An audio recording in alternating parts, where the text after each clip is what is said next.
الحمد لله رب العالمين وبه نستعين والصلاة والسلام على رسوله الأمين نبينا محمد وعلى آله وصحبه أجمعين أما بعد فأعوذ بالله من الشيطان الرجيم بسم الله الرحمن الرحيم اليوم نختم على أفواههم وتكلمنا أيديهم وتشهد أرجلهم بما كانوا يكسبون. وعن عبد الله بن مسعود رضي الله عنهما قال قال رسول الله صلى الله عليه وسلم لا تزول قدم ابن آدم يوم القيامة من عند ربه حتى يسأل عن خمس: عن عمره فيما أفناه، وعن شبابه فيما أبلاه، وعن ماله من أين اكتسبه وفيما أنفقه، وعن علم ماذا عمل فيما علم. رواہ الترمذی فی ابواب صفت یوم القیامہ. سب سے پہلے ہر قسم کی تعریف و توصیف، بڑائی، بزرگی، کبریائی، عظمت و جلال، حمد و ثنا، شکر و سپاس ہوں اللہ وحدہ لا شریک، خالق کائنات، مالک ارض و سماوات کے لیے. بعد ازاں انگنت درود و سلام ہوں تمام انبیاء کرام، بالخصوص سید الاولین والآخرین محمد عربی جناب رسول اللہ صلی اللہ علیہ وسلم کے لیے. تحمید و تسلیم اور حمد و صلات کے بعد ایمان کے 6 ارکان میں سے 5ویں رکن ایمان بالآخرہ سے متعلق بہت سی باتیں گزشتہ درس میں بیان کی جا چکی ہیں. آخرت کے شرعی اور عقلی دلائل بیان کر لینے کے بعد اب آخرت کی صحیح معرفت اور پہچان قرآن میں جو آخرت کے نام مذکور ہیں ان سے ہوتی ہے. اسی لیے چند نام میں نے یہاں پر بیان کرنے کی کوشش کی ہے، ان کے ذریعے آخرت کا صحیح تعارف بیان کرنے کی کوشش کی ہے. پہلا نام جو سب سے زیادہ مشہور ہے وہ یوم الآخرہ ہے. مرنے کے بعد کی دوبارہ زندگی کا تصور آخرت سے ہوتا ہے. آخرت دنیا کی ضد ہے، آخرت دنیا کی ضد ہے، اور دنیا دنو سے ہے، اور دنو کا مطلب ہے قربت. عربی میں کہا جاتا ہے ادنو، قریب آؤ. دال نون واو دنو، دنو کہتے ہیں قربت کو. چونکہ دنیا کا تعلق حواس خمسہ سے قریب ہے. حواس خمسہ کہتے ہیں وہ نفسانی صلاحیتیں جن کا تعلق جسم سے ہو، مثلا قوت بصارت دیکھنے کی قوت، قوت سماعت سننے کی صلاحیت، قوت شامہ سونگھنے کی طاقت، قوت لامسہ پکڑنے کی طاقت، محسوس کرنے کی صلاحیت. یہ ساری صلاحیتیں جن کا تعلق انسان کے نفس سے ہے، حواس سے ہے، انہیں حواس خمسہ کہا جاتا ہے. نفس کی 5 احساس کرنے والی صلاحیتیں. دنیا کا تعلق چونکہ حواس خمسہ سے ہے، آنکھیں دنیا کا دیدار کرتی ہیں، خوشبو ہو یا بدبو ناک کے ذریعے بندہ انہیں محسوس کرتا ہے، سونگھتا ہے، آواز کو کان کے ذریعے سنتا ہے. حواس خمسہ کے ذریعے دنیا کا مشاہدہ کرتا ہے. اسی وجہ سے دنیا کو دنیا کہا جاتا ہے جو انسان کے نفس کے سب سے زیادہ قریب ہے. چونکہ دنیا انسان کے حواس کے قریب ہے، یعنی حواس انسانی دنیا کو محسوس کرتے ہیں. جیتا جاگتا کوئی انسان عقلی طور سے دنیا کا انکار نہیں کر سکتا. تاہم آخرت تو حواس سے دور ہے. دنیا تو قریب ہے لیکن آخرت دور ہے. آخرت کو آدمی اپنی آنکھ سے نہیں دیکھ سکتا، کانوں سے نہیں سن سکتا، پڑھ سکتا ہے، یقین کر سکتا ہے لیکن مشاہدہ نہیں کر سکتا. آخرت کے بعد کوئی اور دن انتظار کا نہیں ہے، وہی آخری دن ہے. اسی وجہ سے دنیا کے مقابلے میں فیصلے کے اس دن کو یوم الآخرہ، آخرت کا دن کہا جاتا ہے، جو سب سے آخری دن ہے، اس کے بعد کوئی اور دن نہیں ہوگا۔ اللہ رب العالمین نے اپنے کلام میں کئی جگہ قیامت کے دن کو یوم الآخر کہا ہے۔ مثلا فرمان ہے اعوذ باللہ من الشیطان الرجیم ومن الناس من یقول آمنا باللہ وبالیوم الآخر وما هم بمؤمنین، بہت سے لوگ ایسے ہیں جو کہتے ہیں کہ ہم اللہ پر اور آخری دن پر ایمان لائے، حقیقت یہ ہے کہ وہ مومن نہیں ہیں۔ آخرت کا دوسرا نام ہے یوم الدین، دین یعنی جزا، بدلہ، وہ بدلے کا دن ہے، چاہے وہ اچھا بدلہ ہو یا برا بدلہ، وہ بدلے کا دن ہے۔ اس وجہ سے اللہ رب العالمین نے اس کو یوم الدین، جزا کا دن کہا۔ یوں تو دنیا میں بھی مکافات عمل کا سلسلہ کافی حد تک جاری رہتا ہے۔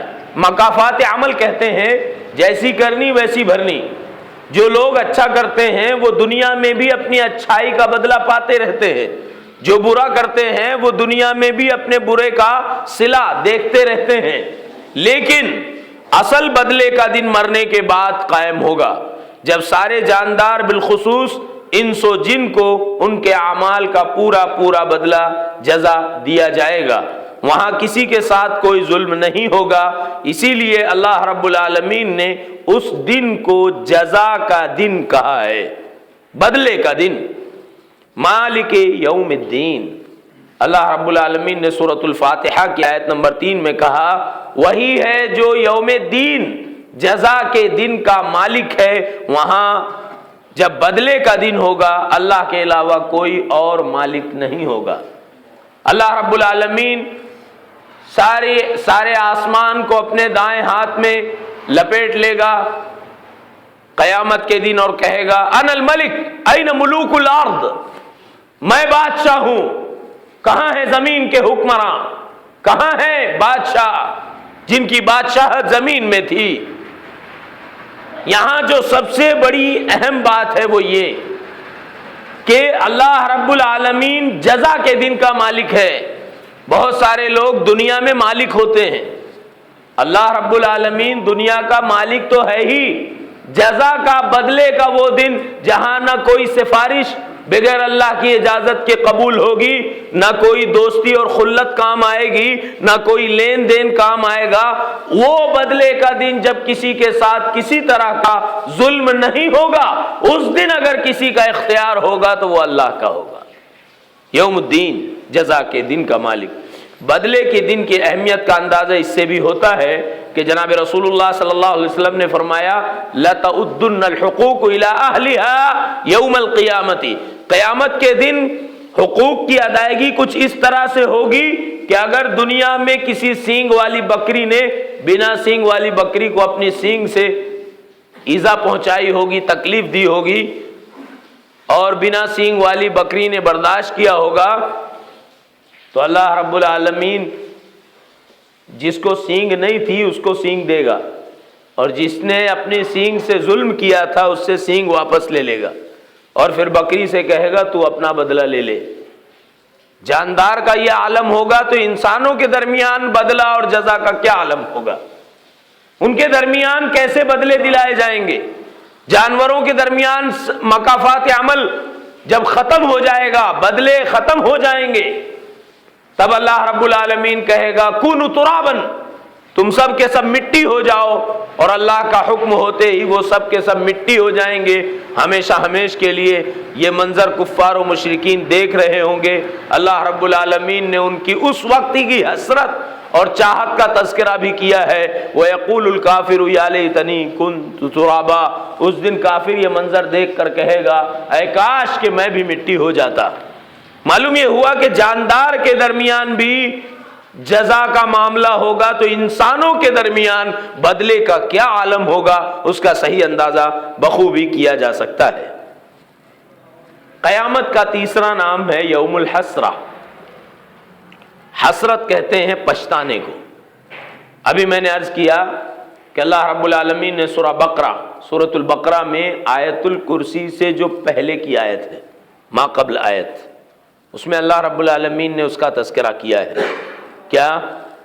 یا ایھا الذین آمنوا انفقوا مما رزقناکم من قبل ان یاتی یوم لا بیع فیہ ولا خلۃ ولا شفاعہ، اے وہ لوگوں جو ایمان لے آئے، ہم نے جو تمہیں روزی عطا کی ہے اس میں سے خرچ کرو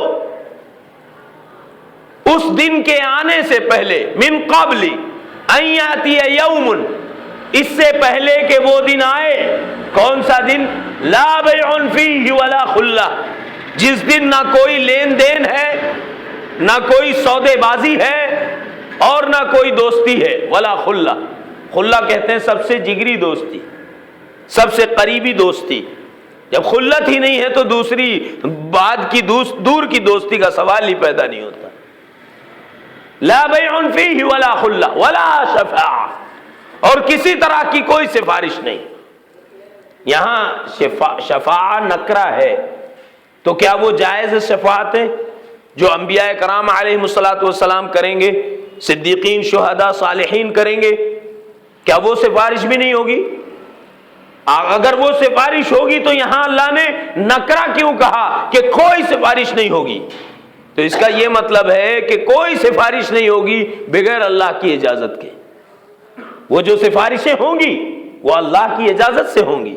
وَلَا يَشْفَعُونَ إِلَّا لِمَنِ ارْتَضَىٰ، اللہ رب العالمین نے کہا کوئی سفارش نہیں کر سکے گا، وہ لوگ سفارش نہیں کر سکیں گے، انبیاء، صدیقین، شہداء، صالحین، ملائکہ، اللہ کے فرشتے، وہ سفارش نہیں کر سکتے مگر انہی لوگوں کے لیے جن کے لیے اللہ رب العالمین کی مرضی ہوگی۔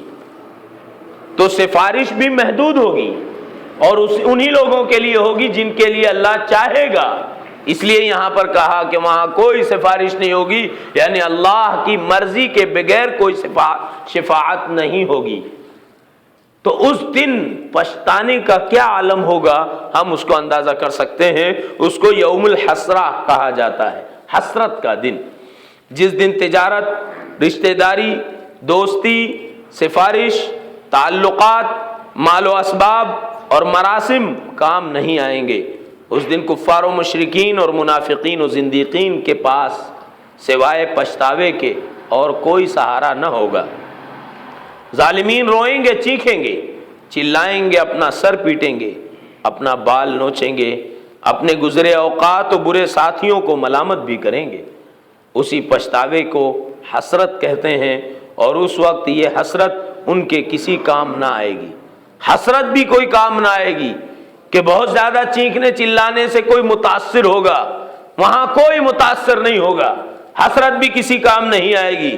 اس لیے اللہ رب العالمین نے بدلے کے اس دن کو حسرت کا دن کہا ہے، تاکہ بعد میں پچھتانے کے بجائے لوگ پہلے ہی ہوش کے ناخن لیں۔ اس کے حسرت کی ایک مثال میں نے ابھی دی، فَيَقُولُ الْكَافِرُ يَا لَيْتَنِي كُنْتُ تُرَابًا، کافر کہے گا اے کاش کہ اب تو موت کبھی آئے گی نہیں، کاش کہ میں مٹی ہو جاتا، مجھ پر موت آ جاتی، میرا خاتمہ ہو جاتا۔ لیکن موت کو تو ایک دمبے کی شکل میں جنت اور جہنم کے درمیان رکھ کر ذبح کر دیا جائے گا، تاکہ جنتی بھی دیکھ لیں کہ آج کے بعد کبھی موت نہیں آنی ہے، اور جہنمی بھی دیکھ لیں کہ کبھی مرنا نہیں ہے۔ تو یوم الحسرہ، آخرت کے دن کا نام، ایک نام یوم الحسرہ ہے، پچھتانے کا دن۔ یوم الوعید، یوم الوعید یعنی وہ دن جس دن اللہ اپنے وعدے پورے کرے گا۔ فرمان ہے اعوذ باللہ من الشیطان الرجیم، انما توعدون لآت، تم سے جو بھی وعدہ کیا جا رہا ہے وہ دن آ کر رہے گا۔ کفار و مشرکین سے انبیاء کرام نے وعدہ کیا، نوح علیہ الصلوۃ والسلام کی قوم نے مذاق اڑایا، کلما مر علیہ ملأ من قومہ سخروا منہ، جب بھی کوئی جماعت نوح کے پاس سے گزرتی، ارے نوح یہ کشتی بنا رہے ہو، چلاؤ گے کب؟ نوح کہتے جب میرے رب کا حکم ہوگا۔ کہاں چلاؤ گے؟ جہاں میرے رب کا حکم ہوگا۔ کہا مذاق اڑا لو، اے نوح اگر تم سچے نبی ہو تو وہ دن کیوں نہیں آتا جس دن کا تم وعدہ کر رہے ہو؟ رسول اللہ صلی اللہ علیہ وسلم سے بھی یہی چیلنجز کفار و مشرکین نے کیا، کہا ہے محمد صلی اللہ علیہ وسلم جس دن کا تم وعدہ کر رہے ہو وہ دن کب آئے گا؟ متى ہوا؟ قل عسى ان يكون قریبا، کہو کہ بہت بہت جلد، ان قریب وہ دن تمہارے سامنے آئے گا۔ تو قیامت کا ایک نام ہے یوم الوعید، وعدے پورے کرنے کا دن، اور اللہ رب العالمین اپنے وعدے میں جھوٹا نہیں ہے، جب اس نے وعدہ کیا ہے تو پورا کرے گا۔ فرمان ہے اعوذ باللہ من الشیطان الرجیم، سورہ قاف آیت نمبر 20 میں اللہ نے فرمایا وَنُفِخَ فِي الصُّورِ ذَلِكَ يَوْمُ الْوَعِيدِ، جس دن سور میں پھونک ماری جائے گی تو یہ وہ دن ہوگا جو دن سارے انسانوں سے پہلے وعدہ کیا گیا تھا، یہ وعدے کے ایفا کا دن ہوگا، کفار و مشرکین کے لیے سزا کا وعدہ اور صبر کرنے والے مظلومین کے لیے جنت اور بدلے کا وعدہ۔ تو قیامت کا ایک نام ہے یوم الوعید۔ قیامت کا سب سے مشہور، سب سے معروف نام ہے قیامت، یوم القیامہ۔ اللہ نے فرمایا اعوذ باللہ من الشیطان الرجیم بسم اللہ الرحمن الرحیم لا اقسم بیوم القیامہ۔ سورہ قیامہ ایک مستقل چیپٹر ہے یوم القیامہ کے نام پر۔ لا اقسم بیوم القیامہ، لا یہاں پر ایکسٹرا ہے، زائد ہے، عربی کا اسلوب ہے لا زائد بھی ہوتا ہے۔ میں قسم کھاتا ہوں قیامت کے دن کی، لا اقسم بیوم القیامہ ولا اقسم بالنفس اللوامہ، اور نفس لوامہ جو گناہ کرنے کے بعد انسان کا نفس بندے کو ملامت کرتا ہے، اس کی قسم کھاتا ہوں۔ اللہ رب العالمین نے قسم سے بات شروع کی اور قسم کھائی کس کی؟ قیامت کے دن کی۔ اللہ انہی چیزوں کی قسم کھاتا ہے جس کی اہمیت ہو، غیر معمولی چیزوں کی قسم اللہ کھاتا ہے، معمولی چیزوں کی قسمیں نہیں کھاتا۔ اگر اللہ نے اپنے کلام میں کسی دن کی قسم کھائی ہے تو اس کا مطلب اس دن کی عظمت کے لیے صرف اتنا ہی کافی ہے کہ اللہ نے اس دن کا نام لے کر قسم کھائی۔ لا اقسم بیوم القیامہ، قیامہ قیام سے ہے، قائم ہونے سے۔ یوم القیامہ، قیامت کے دن کو یوم القیامہ اس لیے کہتے ہیں کہ وہ دن قائم ہو کر رہے گا، اس کو کوئی روکنے والی چیز روک نہیں سکتی۔ قیامت کا ایک نام ہے یوم الحساب۔ اللہ رب العالمین نے اس کا بھی تذکرہ کیا، جناب رسول اللہ صلی اللہ علیہ وسلم نے بتایا بھی کن کن چیزوں کا حساب ہوگا۔ دنیا دار العمل ہے، دنیا دار العمل ہے، یہاں آدمی کی ایکٹیویٹی ہے جس کا اجر اسے اللہ رب العالمین کے پاس ملنا ہے۔ یہاں خیر و شر دونوں کی طاقت اور اختیار حاصل ہے، لیکن دنیاوی تمام اعمال کا حساب و کتاب قیامت ہی کے دن ہوگا، جیسا کہ فرمان باری تعالی ہے اعوذ باللہ من الشیطان الرجیم یومئذ یصدر الناس اشتاتا لیروا اعمالهم، جس دن لوگوں کے لیے سارے اعمال واضح کر دیے جائیں گے، لوگ ہر طرف پھیلیں گے تاکہ وہ اپنے اعمال دیکھیں، ان کا نام اعمال ان کے سامنے ہوگا۔ یہ وہی دن ہے جس دن حساب و کتاب نام اعمال کے حساب سے ہوگا۔ اللہ کے فرشتوں نے، کرامن کاتبین نے، المتلقیان جن کو اللہ نے سورہ قاف میں کہا ہے، ان لوگوں نے جو بھی نوٹ کیا ہے خیر ہو یا شر، اس کے مطابق اللہ کے یہاں فیصلہ ہوگا اور حساب و کتاب ہوگا۔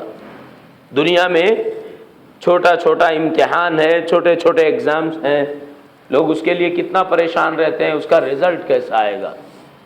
قیامت کو یوم الحساب کہا جاتا ہے، رزلٹ کا دن، حساب و کتاب کا دن، جس کی بنیاد بندے کے نام اعمال ہوں گے۔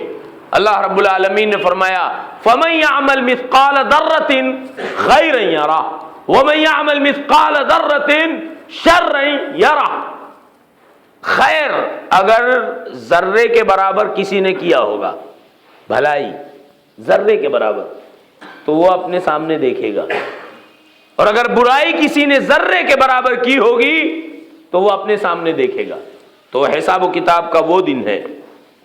حضرت ابو ہریرہ رضی اللہ تعالیٰ عنہ سے امام شیخ ابن ماجہ رحمہ اللہ نے نقل کیا، فرماتے ہیں کہ رسول اللہ صلی اللہ علیہ وسلم نے فرمایا ان اول ما يحاسب به العبد يوم القیامة من عمله صلاته، فَإِن صَلُحَتْ فَقَدْ أَفْلَحَ وَأَنجَحَ وَإِن فَسَدَتْ فَقَدْ خَابَ وَخَسِرَ۔ اللہ کے نبی صلی اللہ علیہ وسلم نے فرمایا کہ سب سے پہلے بندے سے جس چیز کا حساب لیا جائے گا، یحاسب، حساب لیا جائے گا، یعنی وہ یوم الحساب ہے، حساب کا دن ہے، وہ کون سی چیز ہے؟ صلاتہ، اس کی نماز ہے۔ سب سے پہلا سوال کس کے بارے میں ہوگا؟ قیامت کے دن نماز کے بارے میں۔ فَإِن صَلُحَتْ، اگر نماز ٹھیک ہے تو اس کا یہ مطلب ہوگا کہ یہ کامیاب ہو گیا، پاس ہو گیا، فَقَدْ أَفْلَحَ وَأَنجَحَ وَإِن فَسَدَتْ، اگر پہلے امتحان میں نماز میں ناکام ہو گیا تو اس کا یہ نتیجہ ہوگا کہ یہ اب آگے کامیاب ہونے کے اس کے کوئی چانسز نہیں، آگے کامیاب ہونے کے اس کے لیے کوئی امکانات نہیں ہیں۔ آگے اللہ کے نبی صلی اللہ علیہ وسلم نے فرمایا فَإِنِ انتقص من فریضتہ شیء، اگر اس کی فرض نمازوں میں سے کچھ کم ہوا ہوگا، فرض نمازوں میں کوئی کمی ہوگی، قال الرب تبارک و تعالی، تو اللہ رب العالمین، اللہ تبارک و تعالی کہے گا انظروا هل لعبدی من تطوع، میرے بندے کو دیکھو نفلی عبادات ہیں کہ نہیں ہیں۔ فرائض میں اگر کمی ہوگی تو اللہ تبارک و تعالی کہے گا هل لعبدی من تطوع، میرے بندے کو دیکھو کچھ نوافل لایا ہے کہ نہیں، فیکمل بها من تقص من الفریضہ، پھر ان نوافل کے ذریعے فرض کی کمی کو پورا کیا جائے گا۔ فرض ہے ہی نہیں، نوافل کہاں سے ہوگی؟ ایک بڑی تعداد مسلمانوں کی ایسی ہے جو صرف جمعہ کی نماز پڑھتے ہیں یا مخصوص نمازیں پڑھتے ہیں، نوافل سے فرائض کی کمی پوری کی جائے گی۔ فرائض کی کمی وہ نماز سے پوری نہیں کی جائے گی جسے لوگ پوری زندگی کی قضا نماز کہتے ہیں، قضاء عمری۔ لوگ کہتے ہیں ایک رات میں پوری عمر کی قضا کر لو، 20 سال میں جو فرض نماز چھوٹی ہے اس رات میں وہ ساری فرض نماز پوری کر لو، یا کم از کم سال بھر کی چھوٹی ہوئی نماز شب برات یعنی شعبان کی 15ویں شب میں پوری کر لو۔ یہ شیطان کا اتنا بڑا حربہ ہے جس نے امت کے بہت سے لوگوں کو بے نمازی بنا دیا ہے۔ ایک احساس ہے نماز جو چھوٹ رہی ہے اس کو شعبان کی 15ویں شب میں پورا کر لیں گے قضاء عمری کے نام سے، جبکہ شریعت میں قضاء عمری کا کوئی سوال ہی پیدا نہیں ہوتا، کوئی تصور ہی نہیں ہے، اس لیے کہ پوری عمر کی نماز جو قضا ہوئی چھوٹ گئی ان کی قضا کرنا، ان کو پورا کرنا یہ تو ناممکن ہے۔ ایک ہفتے کی نماز، ایک ہفتے یا ایک مہینے کی نماز ایک رات میں ادا نہیں کی جا سکتی، چاہے جائے کہ کوئی پورے سال کی نماز ادا کر رہا ہو۔ جو چیز امپاسبل ہے، جو ناممکن ہے، وہ شریعت کا امر کیسے بن سکتا ہے، وہ شریعت کا حصہ کیسے بن سکتی ہے؟ تو قضاء عمری کا کوئی تصور اسلام میں نہیں ہے۔ نماز کے بارے میں جناب رسول اللہ صلی اللہ علیہ وسلم نے فرمایا جس نے کوئی نماز بھول گیا، من نسی صلاۃ، جو شخص کوئی نماز بھول گیا یا پھر سوتا رہا، او نام، سو گیا، سو رہا ہے، بے خبر ہے، تو اب اس پر وہ نماز کب فرض ہوگی؟ اذا استيقظ، جیسے ہی وہ نیند سے جاگا، او ذکر، یا جو نماز بھول گیا تھا یاد آ گئی، فلیصلی اذا ذکر، تو جیسے ہی وہ نماز یاد آئی فوراً اس کی قضا کا وقت ہو گیا، اس کو فوراً ادا کر لے۔ یہی اس کی قضا کا وقت ہے، شعبان کی 15ویں شب یا فلاں رات اور فلاں دن نہیں ہے۔ فرض نماز کی کمی نوافل سے ہوگی، اس کا یہ مطلب ہے کہ قضاء عمری کا تصور اسلام میں نہیں ہے۔ اگر کسی کی لمبی زندگی فرض نماز چھوٹتی رہی ہے تو اس کا ایک آسان حل یہ ہے کہ جو نمازیں یاد ہوں ہفتہ عشرہ کی یا 2-4 دن کی، وہ کم از کم احساس ہو جانے کے بعد پوری کرے، اور اس کے بعد یہ اہتمام کرے کہ فرائض کے ساتھ کثرت سے نوافل پڑھے، تاکہ جو گزشتہ دنوں کی نمازیں چھوٹی ہیں، یہ نوافل بقیہ زندگی کی نوافل یہ گزشتہ فرائض کی کمی کو پورا کر سکے گی۔ کیوں؟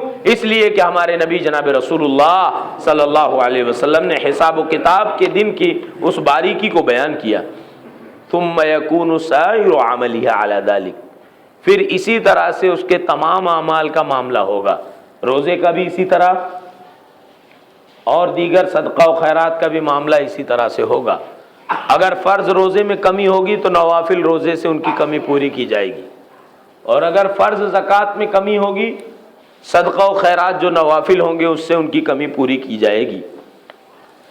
وعن ابن عباس ان النبی صلی اللہ علیہ وسلم قال نحن آخر الامم واول من يحاسب يقال اين الامة الامية ونبيها فنحن الاخرون الاولون۔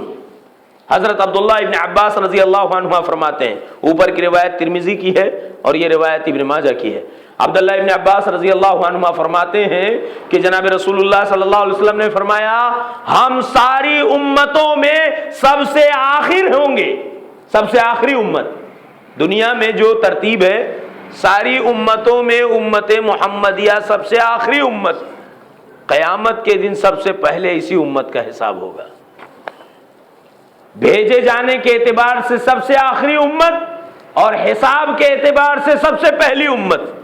یہ اللہ کی طرف سے ایک رحمت ہے کہ آپ جلد سے جلد حساب ہو اور جلدی سے جلدی جنت میں داخل ہو جائیں۔ تو اللہ کے نبی صلی اللہ علیہ وسلم نے فرمایا حساب لیا جائے گا سب سے پہلے اس امت کا، یقال، اور یہ اعلان کیا جائے گا، کہا جائے گا این الامۃ الامیہ، کہاں ہے وہ امت جسے امی امت کہا جاتا ہے۔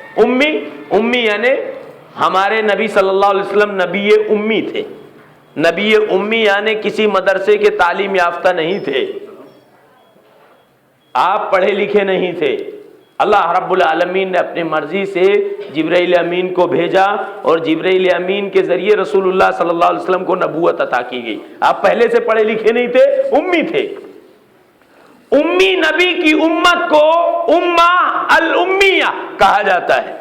قیامت کے دن اعلان کیا جائے گا وہ امیہ امت اور ان کے نبی کہاں ہیں، پھر بلایا جائے گا فنحن الاخرون الاولون، ہم دنیا میں بھیجے جانے کے اعتبار سے تو آخری تھے، لیکن حساب کے اعتبار سے سب سے پہلے ہمارا حساب ہوگا، اور حساب و کتاب میں بھی نماز کا حساب سب سے پہلے ہوگا۔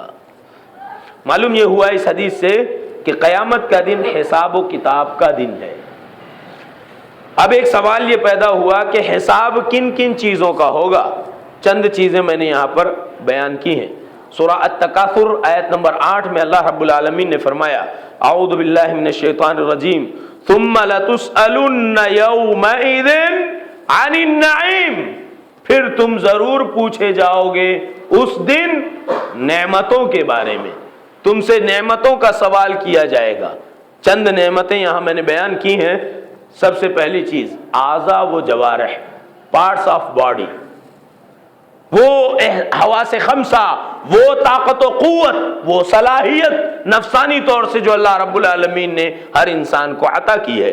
فرمان ہے اعوذ باللہ من الشیطان الرجیم ولا تقف ما لیس لک به علم ان السمع والبصر والفؤاد کل اولئک کان عنہ مسئولا، جس چیز کا تمہیں علم نہ ہو کوئی موقف اختیار نہ کرو، بغیر علم کے نہ بولو۔ کیوں؟ ان السمع، سننے کی جو صلاحیت ہے، دیکھنے کی جو طاقت ہے، بصیرت، اور سوچنے کی جو قوت ہے، فؤاد، ان سے قیامت کے دن سوال ہوگا کہ تم نے کان کی طاقت کو استعمال کیا کہ نہیں کیا، آنکھ کی بصیرت کو تم نے استعمال کیا کہ نہیں، قوت فکر جو اللہ رب العالمین نے دی تھی اس کا تم نے کہاں استعمال کیا۔ اسی وجہ سے جو لوگ اپنے مالک حقیقی کو بھولے ہوئے ہیں، اللہ رب العالمین نے کہا اولئک کالانعام بل ہم اضل، یہ تو جانوروں کی طرح ہیں ارے جانور سے بھی زیادہ گئے گزرے ہیں، جانور کو تو سمجھتا ہے کہ میرا مالک کون ہے۔ ان لوگوں کو جنہیں اللہ رب العالمین نے حواس عطا کیے، سننے کی صلاحیت عطا کی، آپ دیکھو ایک توانا انسان ہے، دیکھنے میں بھی بڑا خوبصورت ہے، اس کی پرسنالٹی بھی بڑی اچھی ہے، اسمارٹ ہے، کان بھی بڑے خوبصورت ہیں، لیکن اگر کان کے اندر سننے کی صلاحیت نہیں ہے تو بتائیے کہ وہ انسان کس کام کا ہے؟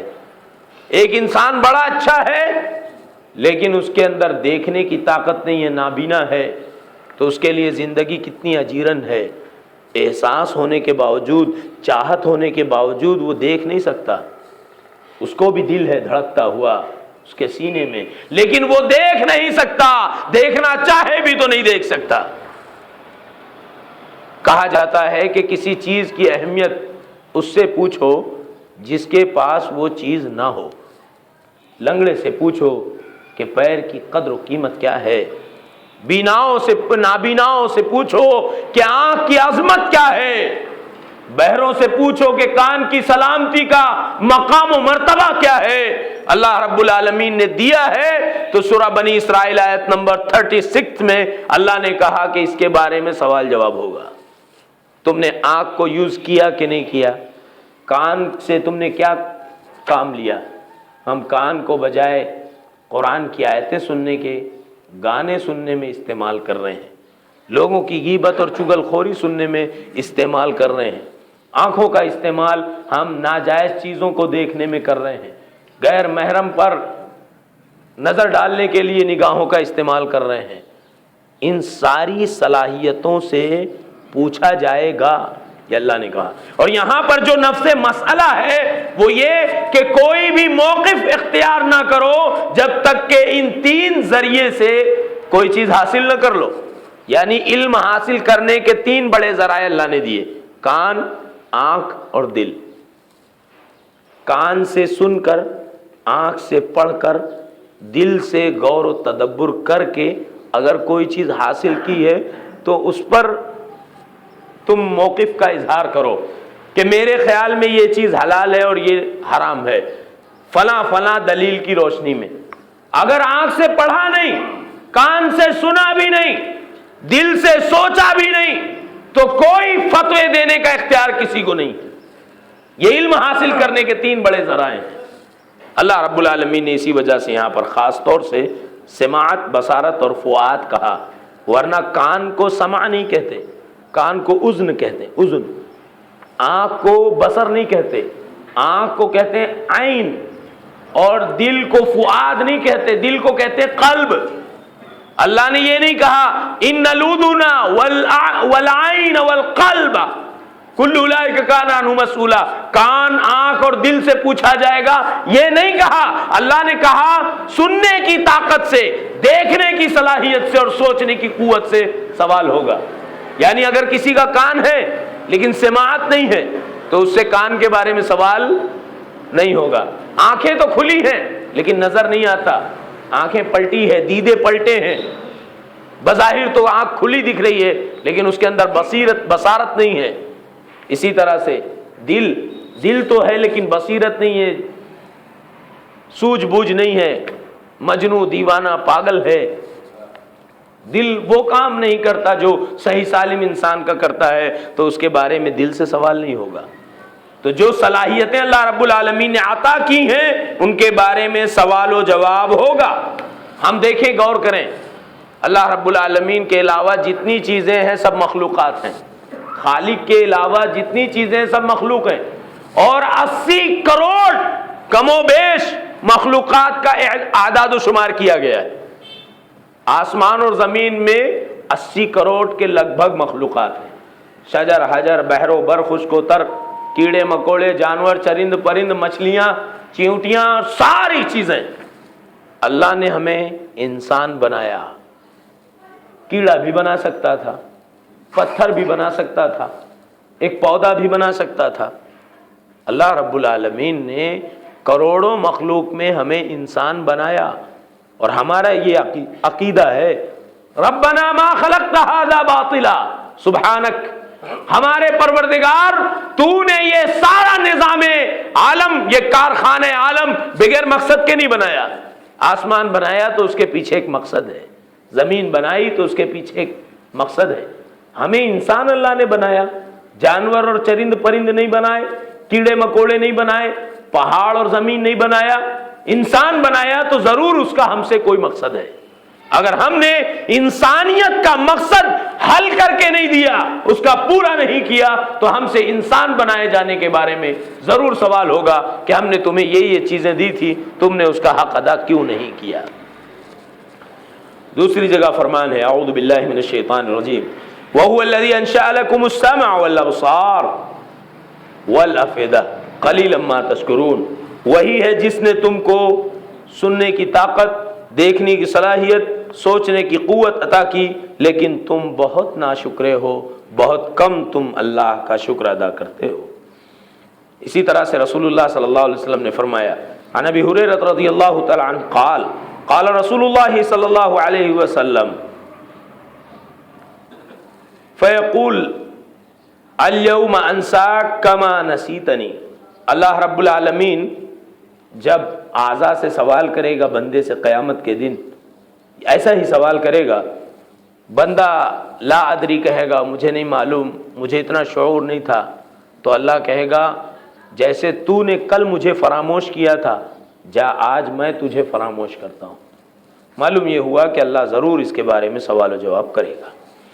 دوسرا سوال عمر کے بارے میں. میں نے کئی بار کہا ہے، آج پھر ایک بار عرض کر دوں یاد دہانی اور تذکیر کے طور پر، کہ اگر بالفرض ہمیں 60 سال کی زندگی اللہ نے طے کی ہے ہمارے لیے، اور 40 سال گزر چکے ہیں، بالفرض 30 سال گزر چکے ہیں، تو ہمارے پاس 60 میں سے صرف 30 سال باقی ہیں. اور ان 30 سالوں میں بھی 15 سال رات ہوگی اور 15 سال دن ہوں گے.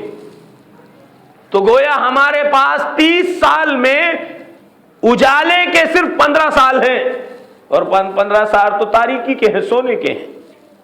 تو کہنے کو 30 سال باقی ہیں، لیکن ہمارے پاس صرف 15 سال ہیں. اور پھر ان میں مصروفیات ہیں، معاشی مصروفیات، اہل و عیال کی نگرانی، اور بہت ساری ذمہ داریاں. ہم اللہ کو کتنا یاد کرتے ہیں اور ہم اپنی جنت کی تیاری کتنی کرتے ہیں. تو عمر کے بارے میں سوال ہوگا. اسی طرح سے جوانی کے بارے میں سوال ہوگا. جو لوگ نوجوان ہیں، جوان ہیں، آج جو قوت فکر ہے، آج جو جسم میں توانائی ہے، آج جو رگوں میں دوڑتا ہوا خون ہے، آج جو سوچ و فکر کی توانائی ہے، وہ کل کو باقی نہیں رہے گی. کل جب 50 سال کے اوپر ہوں گے، 60 سال کے اوپر ہوں گے، تب وہ دن یاد آئیں گے اور وہ بات صرف حسرت رہ جائے گی. لیت الشباب یعود. آج اس سرد کی رات میں، ٹھنڈ کی رات میں میں اپنے بستر سے اٹھنا تو چاہتا ہوں، میرا دل تو جاگتا ہے، راتوں رات نیند نہیں آتی، دل یہ چاہتا ہے کہ میں مسجد میں سب سے پہلے جاؤں، اپنے رب کو خوش کر لوں. لیکن اب میری ہڈیوں میں وہ توانائی نہیں ہے، وہ طاقت نہیں ہے. اب میں چاہ کر بھی اس کال کوٹری سے، اس بند کمرے سے مسجد میں نہیں جا سکتا. وہ بڑھاپا آنے سے پہلے، وہ ارذل عمر آنے سے پہلے عقل مندی یہ ہے کہ جوانی کی اہمیت کو سمجھا جائے. اسی وجہ سے جوانی عمر عزیز کا وہ مرحلہ ہے، انسان کی عمر کا وہ پیریڈ ہے جس کے بارے میں خصوصی سوال ہوگا. عمر میں تو ساری چیزیں آ گئی، لیکن اس کو خاص طور سے اللہ کے نبی صلی اللہ علیہ وسلم نے کہا جوانی کے بارے میں الگ سے سوال ہوگا. تو جوانی کی اہمیت کو بھی سمجھنا ضروری ہے. مال و دولت، مال کے بارے میں 2 سوال ہوں گے، اور دونوں سوال بڑی اہمیت کے حامل ہیں. من این اکتسب وفیما انفق. کہاں سے حاصل کیا اور کہاں پر خرچ کیا. یہ 2 سوال مال کے بارے میں اگر ہو، بہت کم لوگ اس میں کامیاب ہو سکیں گے. کہاں سے کمایا؟ جناب رسول اللہ صلی اللہ علیہ وسلم نے فرمایا تھا یاتی علی الناس زمان لا یبالی المرء ما اخذ من الحلال ام من الحرام. ایک زمانہ آئے گا کہ انسان کو اس کی پرواہ نہیں ہوگی کہ مال آتا کہاں سے ہے، اس کا صرف ٹارگٹ یہ ہوگا کہ زیادہ سے زیادہ میں مال جمع کر لوں. وہ یہ بھول جائے گا کہ یہ حلال ہے کہ حرام ہے. وہ زمانہ آ گیا ہے. اب حلال و حرام کی لوگوں کو تمیز نہیں ہے. اب صرف مال کمانا چاہتے ہیں. مال کمانا میرے بھائیوں آسان ہے، حلال کمانا ذرا مشکل ہے. مال جمع کر لینا اس دنیا میں بہت آسان ہے.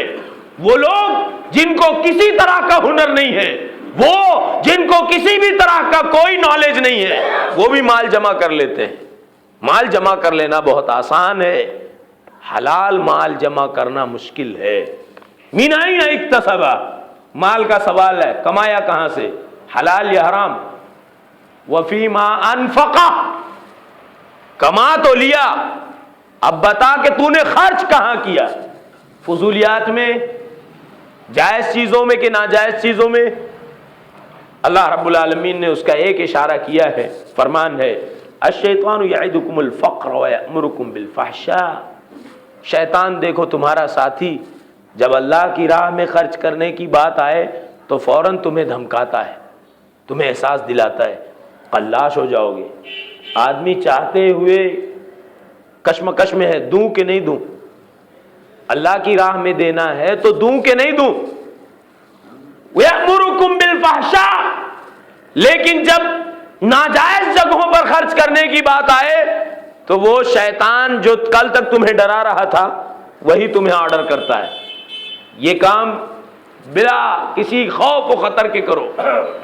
شادی جمعرات کو ہے، شادی جمعہ کو نکاح ہے، اور اتوار کے دن سے ڈی جے لگ گیا ہے. ڈی جے کا خرچ برداشت کر رہا ہے، شامیانے کا خرچ برداشت کر رہا ہے. ایک نکاح کے لیے 5-5 10-10 لاکھ روپے خرچ کر رہا ہے. ایک نکاح جس کو شریعت نے بہت آسان بنایا تھا، وہ مسجد میں جاتا، عالم دین نکاح پڑھا دیتے، چند سکے مہر ہوتی، رشتہ جڑ جاتا. وہ ساری رقم دوسری جگہ روزگار کے لیے کام آتی، اس سے ایک بہتر رزق حاصل کر سکتا تھا، اس سے بڑی روزی کر سکتا تھا. لیکن نہیں، وہ 5 سے 10 لاکھ روپے اپنی شادی پر صرف کیے. من این اکتسب وفیما انفقہ، سوال ہوگا لایا کہاں سے، اور یہ بھی ہوگا کہ خرچ کہاں کیا. آج اہل ثروت نے، اہل دولت نے، جن کے پاس اللہ نے دولت عطا کی ہے، انہوں نے معاشرے میں رہنے والے غریب لوگوں کا مذاق اڑایا ہے.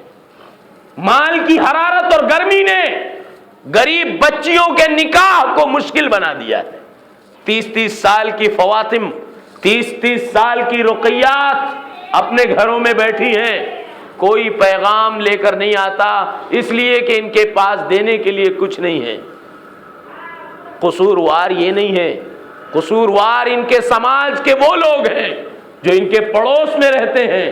یہ بھوکی رہتی ہے اور وہ اپنے بچوں کی نکاح میں 10 لاکھ روپے خرچ کر دیتے ہیں.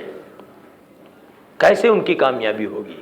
کیسے وہ اللہ کے حساب میں کامیاب ہوں گے؟ تو مال کے بارے میں 2 بڑا سوال ہوگا، پھر علم کے بارے میں سوال ہوگا. ماذا عمل فیما علم، کتنا عمل کیا جتنا جانتا تھا. جتنا جو شخص جتنا جانتا ہے اس پر کتنا عمل کیا.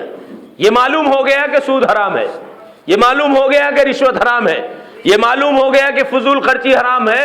جو چیز علم میں آ گئی بندہ اس چیز کا عالم بن گیا. آج دنیا ترقی کر چکی ہے، لوگ عالم انہی لوگوں کو کہتے ہیں جن کے پاس سرٹیفکیٹ ہو، جن کا پروفیشن ہو. جیسے ڈاکٹر، انجینئر اور دوسرے لوگ ہیں، اسی طرح سے عالم کو ایک پروفیشن کی شکل میں قبول کیا گیا، ایک پیشے کی شکل میں قبول کیا گیا، اور وہی منظر بنا کر پیش کیا گیا. اللہ کی قسم، جس بندے کو یہ معلوم ہے کہ 5 وقت کی نماز فرض ہے، وہ اس چیز کا عالم ہو گیا، وہ اس چیز کا جانکار ہو گیا. اب اس سے مرنے کے بعد اس چیز کے بارے میں ضرور سوال ہوگا کہ تم یہ جانتے تھے، تو تم اس کا جواب دو کہ تم نے اس پر عمل کیا کہ نہیں کیا. تو اس حدیث شریف میں جناب رسول اللہ صلی اللہ علیہ وسلم نے فرمایا لا تزول قدم ابن آدم یوم القیامت من عند ربہ حتی یسأل عن خمس، ابن آدم کے دونوں پیر ہٹ نہیں سکتے اللہ کے نزدیک اس کے رب کے سامنے سے جب تک کہ وہ 5 سوالات کا جواب نہ دے لے. قدم ہٹ نہیں سکتے. پہلا سوال عمر کے بارے میں، فیما افنا، کہاں ختم کیا، وعن شباب فیما ابلا، اور جوانی کے بارے میں کہاں بوسیدہ کیا. عمر کے بارے میں فنا کا سوال ہوگا اور جوانی کے بارے میں ابلا یعنی کہاں بوسیدہ کیا. تیری جوانی کسی مطلقہ، کسی کنواری، کسی لڑکی کے کام آئی یا زناکاری اور بدکاری میں صرف کیا؟ کہاں صرف کیا؟ جوانی کو کہاں بوسیدہ کیا؟ یہ سوال ہوگا. اپنی طاقت اور قوت میں کمزوروں کا مسیحا بنا، سہارا بنا، یا لوگوں پر ظلم کرتا رہا، اپنی طاقت کا ناجائز استعمال کیا. مال کے بارے میں 2 سوال اور پھر علم کے بارے میں 1 سوال ہوگا کہ اس پر عمل کتنا کیا. اس حدیث کو حضرت عبداللہ ابن مسعود رضی اللہ عنہما سے امام ترمذی رحمہ اللہ نے ابواب صفت یوم القیامہ میں نقل کیا. اور سوال ہوگا صحت اور تندرستی کا. حضرت ابو ہریرہ رضی اللہ تعالیٰ عنہ فرماتے ہیں کہ جناب رسول اللہ صلی اللہ علیہ وسلم نے کہا ان اول ما يسأل عنه يوم القيامة يعني العبد من النعيم ان يقال له الم نصح لك جسمك. اللہ کے نبی صلی اللہ علیہ وسلم فرماتے ہیں سب سے پہلا سوال جو قیامت کے دن بندے سے ہوگا نعمتوں کے بارے میں، کہا جائے گا کہ کیا ہم نے تجھے تیرے جسم کو صحیح سالم نہیں بنایا تھا. ہم راستے سے گزرے، دیکھے کئی ایسے ہیں جو 3 چاک کی سائیکل پر چل رہے ہیں. کیا ان کے دلوں میں دوڑنے بھاگنے کی چاہت نہیں ہے؟ لیکن ان کے پاس وہ پیر نہیں ہے. ان سے پیر کا سوال نہیں ہوگا. ہمارے پاس پیر ہوتے ہوئے اگر ہم مسجد نہیں آتے تو اس کا سوال ہوگا. کیا ہم نے تجھے صحیح سالم جسم نہیں دیا تھا؟ یہ اللہ رب العالمین پوچھے گا. اسی طرح سے ٹھنڈا پانی، رسول اللہ صلی اللہ علیہ وسلم نے فرمایا وَنُرْوِيكَ مِنَ الْمَاءِ الْبَارِدِ، اور اللہ دوسرا سوال کرے گا کہ ہم نے تجھے ٹھنڈے پانی سے آسودہ نہیں کیا تھا. گرمی کی شدت ہو، سمجھ میں آتا ہے کہ پانی کی اہمیت کیا ہے. اب سفر میں ہو، پانی نہ ہو، حلق سوکھ رہا ہو، تو سمجھ میں آتا ہے کہ پانی کی، ٹھنڈے پانی کی قدر و قیمت کیا ہے. ہم وضو کے لیے بیٹھے، ہم نے ایک مرتبہ شروع میں جو نل کو کھولا تو پھر اخیر میں پیر دھو لینے کے بعد ہم نے نل بند کیا. یہ کسی بھی طرح سے اسلام میں جائز نہیں. کوئی ایسی چیز ہے جس کا کوئی حساب لینے والا نہیں ہے تو اس کا یہ مطلب نہیں ہے کہ اس کے بارے میں پوچھا ہی نہیں جائے گا، حساب ہی نہیں ہوگا. اس کا حساب بعد میں ہوگا. جس دن پلٹنے کی گنجائش نہیں ہوگی، جس دن سوائے حسرت اور پچھتاوے کے کچھ نہیں ہوگا. ہم اصحاب کرام کو دیکھیں، سلف صالحین کو دیکھیں کہ وہ کتنے کم پانی میں وضو کر لیتے تھے. یہاں یہ بات قابل ذکر ہے کہ کم پانی سے مراد یہ نہیں ہے کہ آپ کے اعضائے وضو بھیگ نہ سکے، ورنہ رسول اللہ صلی اللہ علیہ وسلم نے ایڑیاں اگر سوکھی رہ جائیں گی تو فرمایا ویل للعقاب من النار، ان ایڑیوں کو جہنم میں جانا ہے جو وضو کے دوران سوکھی رہ جائیں. ایک معمولی قطرہ ذرے کے برابر بھی اعضائے وضو سوکھے نہ رہ جائیں ورنہ جسم کا وہ حصہ جہنم میں جلے گا. یہ ہمارے نبی جناب رسول اللہ صلی اللہ علیہ وسلم نے کہا. کم پانی کا ہرگز یہ مطلب نہیں ہے کہ وضو کے اعضاء نہ بھیگے. کم پانی کا مطلب یہ ہے کہ پانی کا بھی حساب ہوگا. کئی بار آپ نے دیکھا ہے کہ وضو خانے میں لکھ دیا جاتا ہے پانی کا استعمال کم کریں. انہی لوگوں کے لیے جو شروع سے آخر تک نل کھلا رکھ کر بے تحاشا پانی گراتے ہیں. غسل میں، وضو میں، دیگر مصارف میں پانی کتنا صرف کریں. پانی صرف کرتے ہوئے ہر مومن بندے کو یہ خوف ہونا چاہیے کہ اللہ کل قیامت کے دن سوال کرے گا وَنُرْوِيكَ مِنَ الْمَاءِ الْبَارِدِ. کئی ریگستان ایسے ہیں دنیا میں، کئی جگہیں ایسی ہیں. آپ دنیا تو اب سمٹ کر ایک حصے میں آ گئی ہے۔ نیٹ کی سہولت کی وجہ سے دنیا کے کسی بھی خطے میں رہ کر دنیا کے کسی بھی کونے کا تجزیہ انتہائی آسان ہو گیا ہے۔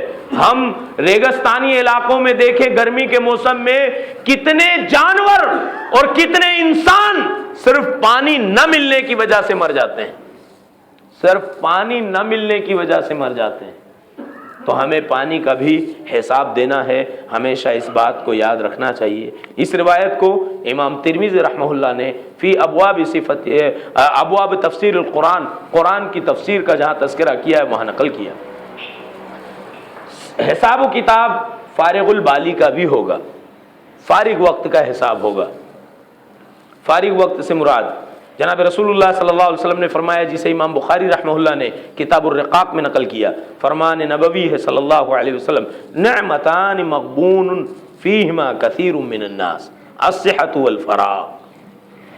دو نعمتیں ایسی ہیں کہ اکثر لوگ انہیں نظر انداز کیے ہیں، انہیں فراموش کیے ہیں، ان کی اہمیت جانتے نہیں۔ وہ ہے صحت اور فارغ اوقات۔ ہمارا اچھا کاروبار ہے، ہمارا ذریعہ معاش اچھا ہے، ہمیں کہیں جانے کی ضرورت نہیں، ہمارا ٹائم ٹیبل بندھا ہوا ہے، 4 گھنٹے سروس کرے، 5 گھنٹے سروس کرے، ہمارا نظام گھر کا آسانی سے چلتا ہے۔ لیکن ہمارے ہی معاشرے میں وہ مزدور بھی ہے کہ وہ صبح سے گھر سے نکلتا ہے، شام تک کے بوجھ اٹھاتا ہے، اور شام میں کمزوری پریشانی کے باوجود اپنے بیوی بچوں میں آتا ہے، اور اگلے دن صبح پھر اسے وہ بوجھ اٹھانے کی فکر لاحق ہوتی ہے۔ اگر وہ حمالی نہیں کرتا، اگر وہ مزدوری نہیں کرتا، تو اس کے گھر میں ایک دن کا کھانا ایک سوال پیدا ہو جاتا ہے۔ اس کے بھی بچے ہیں، اس کی بھی چاہتے ہیں، اس کی بھی خواہشات ہیں۔ یہ اللہ رب العالمین نے نظام کیوں بنایا کہ ایک ارب پتی ہے، ایک کروڑ پتی ہے، ایک ہر سال اپنا فریج بدلتا ہے، ہر سال اپنا اے سی بدلتا ہے، اور ایک ہے کہ جب تک کہ محنت نہ کر لے اسے گھر میں کھانا نصیب نہیں ہے۔ یہ نظام کیوں ہے؟ یہ نظام آزمائش کے لیے ہے۔ اللہ رب العالمین نے فرمایا ہم نے ان کے درمیان روزی کو تقسیم کر دیا تاکہ ہم دیکھیں کہ ان میں ہمارا فرما بردار کون کتنا ہے۔ ہم کبھی کبھی غور کرنا چاہیے کہ ہمیں جو فری ٹائم ملا ہے یہ اللہ کی ایک بڑی نعمت ہے، ورنہ کئی ایسے ہیں چاہتے ہوئے بھی فری نہیں رہ سکتے، چاہتے ہوئے بھی آرام نہیں کر سکتے۔ کئی ایسے مسلمان غریب بیچارے اللہ والے بزرگی کو پہنچ گئے، لیکن جب تک کہ وہ گاڑی پر مال لوڈ نہیں لیتے، ایک جگہ سے دوسرے جگہ، ایک علاقے سے دوسرے علاقے نہیں پہنچا لیتے، گھر میں کھانے کا انتظام نہیں کر سکتے۔ تو ہمیں جو اللہ رب العالمین نے فارغ البالی اور صحت عطا کی ہے، اس کا بھی کل قیامت کے دن حساب ہوگا کہ اللہ نے تمہیں یہ کیوں عطا کیا۔ تو بات یہ چل رہی تھی کہ قیامت کا دن حساب کا دن ہے، وہاں ان تمام چیزوں کا حساب ہوگا جو نعمت کی شکل میں اللہ رب العالمین نے ہمیں دنیا میں عطا کی ہے۔ ایک دو بات کی طرف اشارہ کر کے اپنی بات ختم کروں۔ قیامت کا ایک نام ہے یوم الحشر، انجام کا دن، اکٹھے ہونے کا دن، جمع ہونے کا دن۔ حشر کہتے ہیں انجام کو، ایک جگہ جمع ہونے کو، ایک جگہ اکٹھے ہونے کو۔ اللہ رب العالمین نے اس کا کئی جگہ تذکرہ کیا اپنے کلام میں۔ فرمان ہے وَيَوْمَ يَحْشُرُهُمْ جَمِيعًا، وہ دن یاد کرو جس دن وہ تم سب کو اکٹھا کرے گا، تم سب کو اکٹھا کرے گا۔ یہ اپنے آپ میں ایک دھمکی ہے، ایک تہدید ہے۔ غور کرو، ایک ایسا میدان ہے جہاں آدم علیہ السلام بھی ہیں، نوح بھی ہیں، شیس بھی ہیں، ادریس بھی ہیں، ابراہیم علیہ السلام بھی ہیں، اسماعیل بھی ہیں، یونس بھی ہیں، عیسیٰ بھی ہیں، موسیٰ بھی ہیں، جناب رسول اللہ صلی اللہ علیہ وسلم بھی ہیں، خلفائے راشدین بھی ہیں، صحابہ کرام بھی ہیں، ہمارے آبا و اجداد بھی ہیں، ہمارے چچا بابا بھی ہیں، ہمارے بیٹے پوتے بھی ہیں۔ اس دن ہمارا کوئی جرم لوگوں کے سامنے پیش کیا جا رہا ہے. ہم نے جو حرکت کی ہے لوگوں کے سامنے بیان کیا جا رہا ہے. ہمارا نام اعمال ہم فرشتے پڑھ کر سنا رہے ہیں. یہ اپنے آپ میں ایک تہدید ہے، دھمکی ہے، تم سب کو ہم ایک جگہ جمع کر دیں گے. انبیاء تو جانے دیں، ہم صرف یہ غور کریں کہ ایک ایسی محفل، ایک ایسا میدان جہاں ہماری بیوی، بچے، بیٹے، پوتے، پڑپوتے، ہمارے دادا، چچا، بابا سب ہیں، رشتہ دار سب ہیں، وہاں ہمارے جرم کو لوگوں کے سامنے اوپن کیا جا رہا ہے کہ ہم نے کیا کیا کیا ہے. ہم یہ برداشت کر سکتے ہیں؟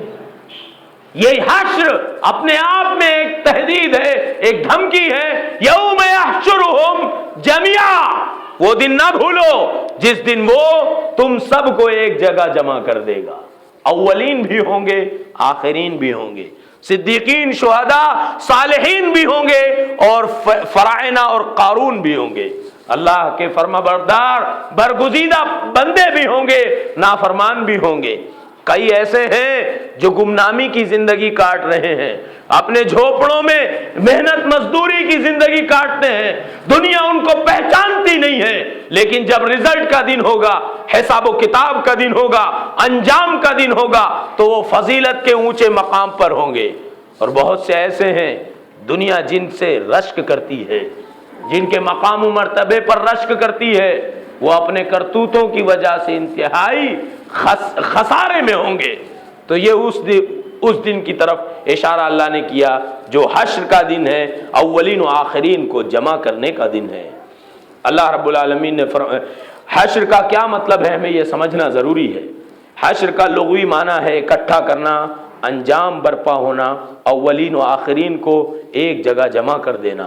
یہ اپنے آپ میں ایک تہدید ہے، دھمکی ہے، اس معنی میں کہ اس دن تمام انس و جن اور مخلوقات کو جمع کیا جائے گا، جن میں انبیاء کرام، صدیقین و شہداء اور نیک بخت و بدبخت کے علاوہ اپنے آبا و اجداد اور بیٹے پوتے بھی ہوں گے.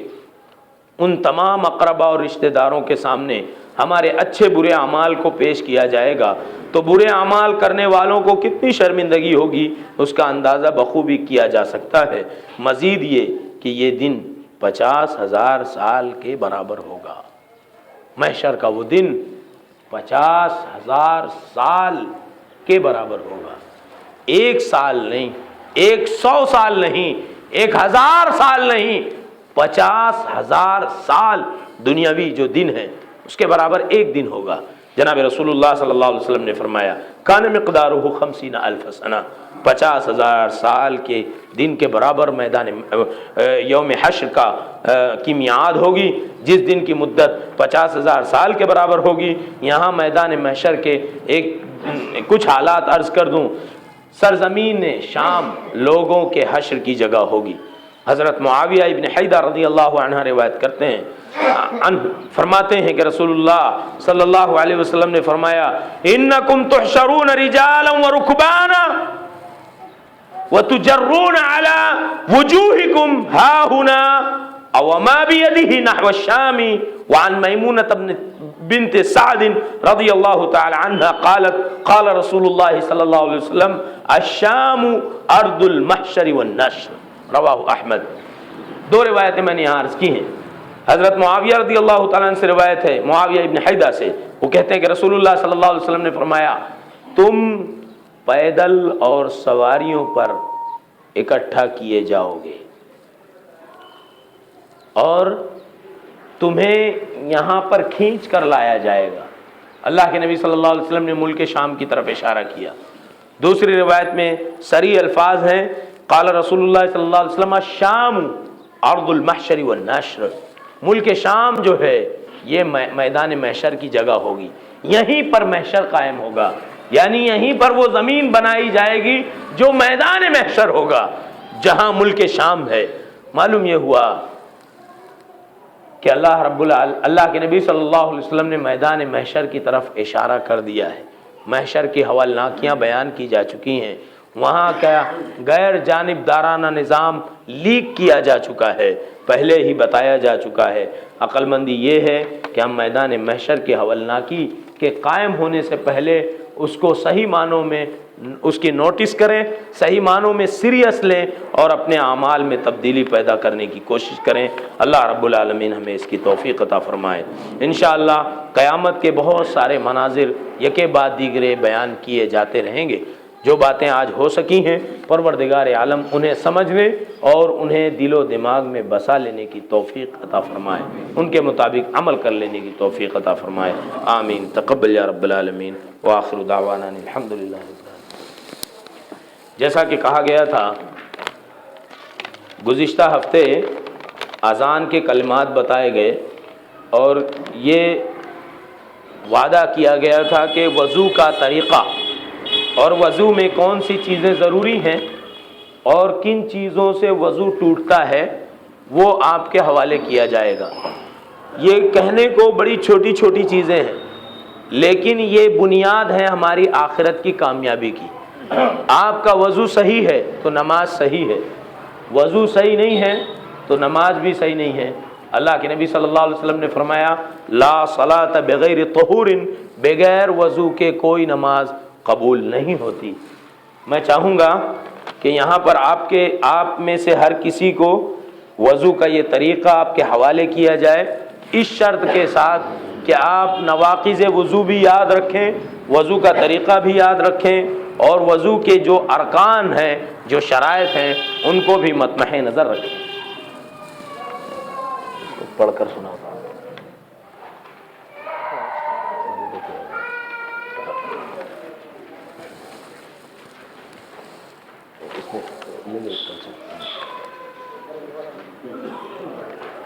آپ کے سامنے شرائط وضو بیان کیے جا رہے ہیں، آپ اس پر دھیان دیں۔ جو ارکان وضو ہیں جن کے بغیر وضو صحیح نہیں ہو سکتا۔ وضو کے لیے نیت یعنی دل سے ارادہ ہو۔ پھر سے بولیں۔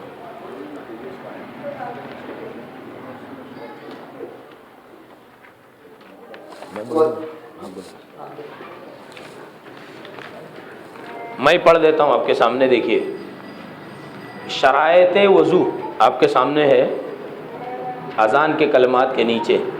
نمبر 1، وضو کے لیے نیت دل سے ارادہ ہو، بغیر نیت کے کوئی کام ادھورا ہے۔ اور نیت کا مطلب ہے زبان سے نہیں، بلکہ آپ کے دل میں واقعی میں یہ ارادہ ہو کہ میں عبادت کے لیے پاکیزگی حاصل کرنا چاہ رہا ہوں، سچی نیت ہو، اخلاص ہو۔ دوسری چیز، وضو کے لیے بسم اللہ پڑھنا فرض ہے۔ بہت سارے لوگ دعائیں بتاتے ہیں، الحمدللہ علی دین الاسلام وغیرہ وغیرہ، وہ دعائیں صحیح روایت سے ثابت نہیں ہیں۔ صحیح طریقہ یہ ہے کہ آپ سچے دل سے ارادہ کر کے بیٹھیں اور آپ وضو سے پہلے بسم اللہ پڑھیں، بسم اللہ شرط ہے۔ تیسری چیز، وضو کا پانی، برتن اور جگہ پاک ہو۔ وضو کا پانی پاک ہو، پانی ناپاک نہ ہو، ورنہ آپ کتنی بھی اچھی طرح وضو کر لیں وضو مکمل نہیں ہوگا۔ اسی طرح سے وضو کا برتن، پانی جس برتن میں ہے وہ برتن پاک ہو۔ اسی طرح سے وضو جس جگہ پر آپ بیٹھ کر کر رہے ہیں وہ جگہ بھی پاک ہو۔ یہاں پر ایک بات کی اور وضاحت ضروری ہے کہ آپ کا کپڑا بھی پاک ہو، کپڑے میں بھی ناپاکی نہ لگی ہو۔ چوتھی چیز، وضو میں موالات یعنی ترتیب سے اعضاء دھونا ضروری ہے۔ موالات، ترتیب سے دھونا، جو مسنون طریقہ ہے آگے بیان کیا جائے گا۔ جو رسول اللہ صلی اللہ علیہ وسلم نے ترتیب بتائی ہے، صحابہ کرام نے جس پر عمل کیا ہے، پہلے یہ دھونا، پھر یہ دھونا، پھر یہ دھونا، وہ ترتیب ضروری ہے۔ مثلا اگر کسی نے وضو کرنا شروع کیا اور وضو کرنے کے بعد ہتھیلیوں اور ہاتھ دھونے کے بعد، چہرہ دھونے کے بعد کوئی چیز یاد آ گئی کہ صاحب میں نے کلی نہیں کیا یا میں نے ناک نہیں جھاڑا، تو وہ چاہتا ہے کہ لاؤ میں پھر ناک بھی جھاڑ لوں درمیان میں اور جہاں تک وضو کیا تھا اس سے آگے کنٹینیو کروں، تو یہ وضو صحیح نہیں ہے۔ وضو میں جو ترتیب ہے، موالات ہے، وہ وضو کے لیے شرط ہے۔ پانچویں چیز، اگر مثلا اس کی وضاحت یہ ہے کہ اگر کوئی چیز بھول گیا بعد میں یاد آئی تو اس کو پھر سے وضو شروع کرنا پڑے گا۔ 5ویں چیز، تمام اعضاء کم سے کم 1 مرتبہ اور زیادہ سے زیادہ 3 مرتبہ دھونا چاہیے، کم سے کم 1 بار، 1 بار سے کم کی کوئی گنجائش نہیں اور 3 سے زیادہ کی بھی گنجائش نہیں۔ بہت سے لوگ 3 سے زیادہ مرتبہ دھوتے ہیں، 3 سے زیادہ صحیح معنوں میں پانی کا ضیاع اور اسراف ہے، جیسا کہ میں نے کہا اس کا بھی حساب ہوگا۔ یہاں بہتر یہ ہوگا کہ یا تو 1 بار دھوئیں یا تو 3 بار دھوئیں، طاق عدد اللہ پسند کرتا ہے۔ 6ٹھی چیز، اعضائے وضو میں کوئی ناخون برابر جگہ بھی خشک نہ رہے ورنہ وضو مکمل نہیں ہوگا، جیسا کہ میں نے روایت عرض کی صحیح بخاری کی، وَيْلٌ لِلْعَقَابِ مِنَ النَّارِ، نبی صلی اللہ علیہ وسلم نے کہا ایڑی میں اگر کوئی جگہ خشک ہے تو وہ ایڑی کا حصہ جہنم میں جلے گا۔ کتنی بڑی دھمکی ہے، ہمیں اس کو سیریس لینا چاہیے۔ وضو کے اعضاء ہر جگہ، ہر باریک سے باریک جگہ اچھی طرح دھل دی جائیں، یہ شرط ہے وضو کے لیے۔ 7ویں چیز، وضو کرتے وقت ناف سے گھٹنے اور کندھے ڈھکے ہونا ضروری ہے۔ ناف سے لے کر گھٹنا یہ حصہ ڈھکا ہونا ضروری ہے، اور پلس کندھے بھی آپ کے ڈھکے ہوں۔ جو لوگ سینڈو بنیان پہنتے ہیں، کندھے کھلے رہتے ہیں، اس میں وضو کر لیتے ہیں، وہ وضو صحیح نہیں ہے۔ کندھے ڈھکے ہونا بھی ضروری ہے۔ کندھے یہ فخر کی علامت ہیں، اور یہ جب کوئی عبادت کے لیے آپ بیٹھیں، وضو ایک عبادت، اس سے گناہ جھڑتے ہیں۔ کندھوں کا ڈھکا ہونا بھی اکثر محدثین اور علماء کے نزدیک شرط ہے۔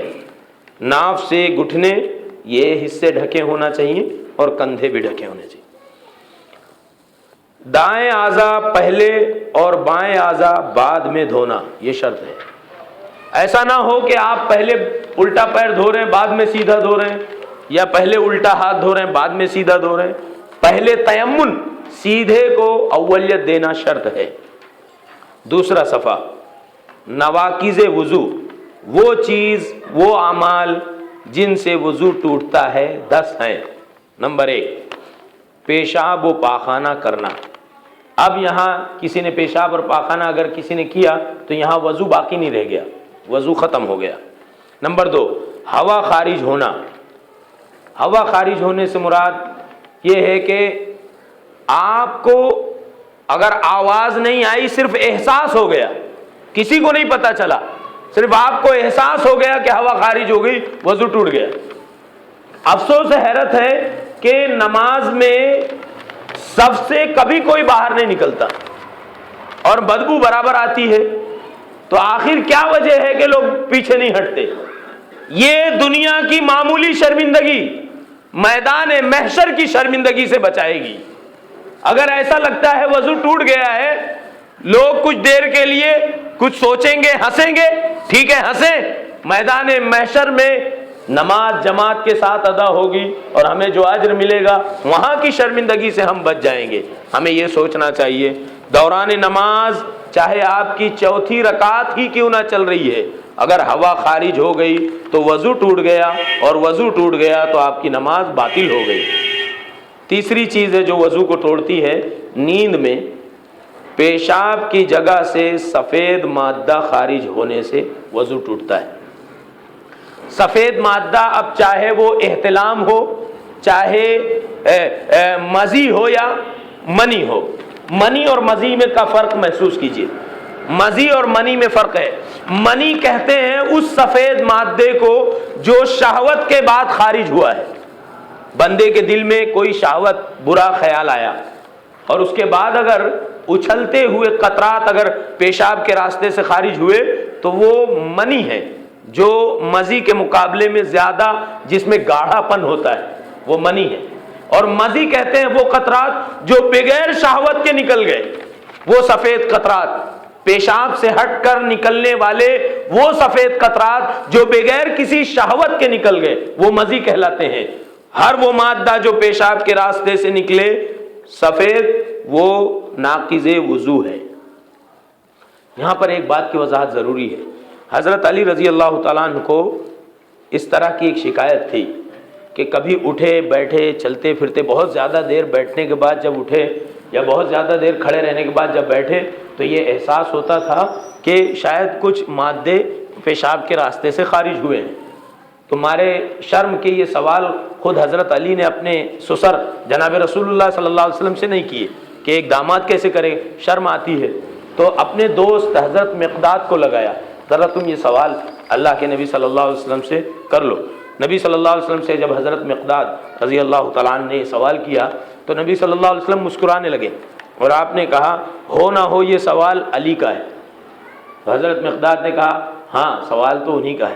آپ صلی اللہ علیہ وسلم نے کہا کہ ان سے کہو تمہارے لیے وضو کافی ہے, تمہارے لیے وضو کافی ہے. معلوم یہ ہوا کہ یہ ناقض غسل نہیں ہے, یہ چیز ناقص غسل نہیں ہے.